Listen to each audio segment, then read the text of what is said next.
आइए देवनागरी लिपि को ब्राह्मी लिपि में कैसे लिखा जाता है बताती हूँ। क देवनागरी लिपि में क ऐसे लिखा जाता है और ब्राह्मी लिपि में ऐसे लिखा जाता है। अंग देवनागरी लिपि में अंग ऐसे लिखा जाता है और ब्राह्मी लिपि में अंग ऐसे लिखा जाता है। और अंग लिखने के लिए दाहिने साइड बिंदु दिया जाता है ब्राह्मी लिपि में।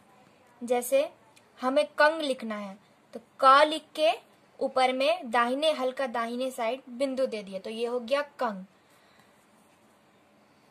यही ब्राह्मी लिपि में क ऐसे लिखा जाता है और ये दाहिने साइड बिंदु दे दिए तो ये हो गया कंग। अब ख ब्राह्मी लिपि में ख ऐसे लिखा जाता है और इसके दाहिने साइड बिंदु दे देने पे ये खंग हो गया। अब आते हैं नीचे के। देवनागरी लिपि में के ऐसे लिखा जाता है, क ऐसे लिखा जाता है ब्राह्मी लिपि में और ए ऐसे लिखा जाता है ब्राह्मी लिपि में। अब हम लिखेंगे के कैसे लिखा जाता है ब्राह्मी लिपि में। तो क ऐसे लिखा जाता है ब्राह्मी लिपि में और ए में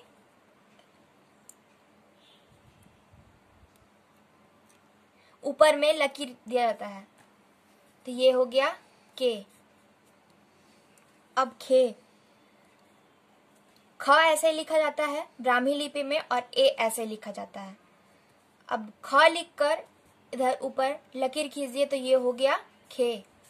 को कैसे लिखा जाता है ब्राह्मी लिपि में। तो क ऐसे लिखा जाता है जो मैंने आपको अभी बताया।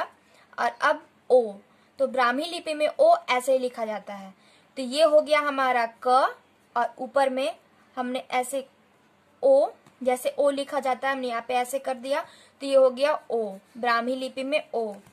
अब खो कैसे लिखा जाता है, बस ख ऐसे लिखा जाता है ब्राह्मी लिपि में और ओ ऐसे लिखा जाता है तो बस यहाँ पे हमने वैसे ही कर दिया तो ये हो गया खो। अब क कैसे लिखा जाता है तो क जैसे मैंने पहले भी बता दिया कि क ऐसे लिखा जाता है तो ब्राह्मी लिपि में ऐसे लिखा जाता है। एक लकीर सीधा हमने खींचा और राइट साइड में एक लकीर नीचे जाकर और ऊपर साइड में दो लकीर तो ये हो गया बस क लिख कर ऊपर दो लकीर नीचे दो लकीर और ऊपर एक ये हो गया मतलब क। की कैसे लिखा जाता है क और ऊपर जाकर एक लकीर तो ये हो गया की।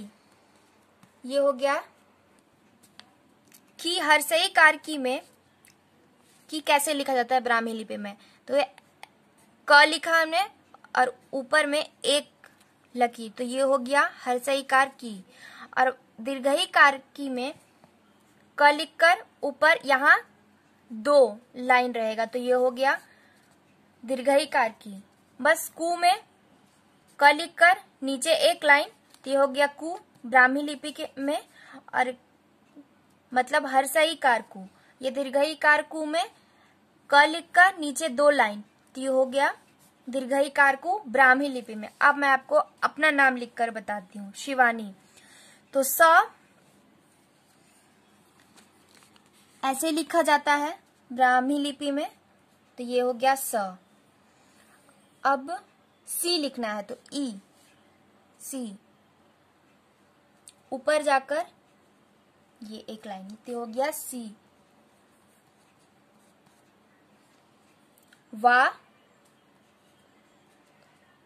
तो व ऐसे लिखा जाता है ब्राह्मी लिपि में वा आ लिखना है तो ये ऊपर जाकर एक लाइन शिवा नी न ऐसे लिखा जाता है ब्राह्मी लिपि में नी दीर्घई कार नी ऊपर जाकर दो लकीर तो ये हो गया शिवानी ब्राह्मी लिपि में।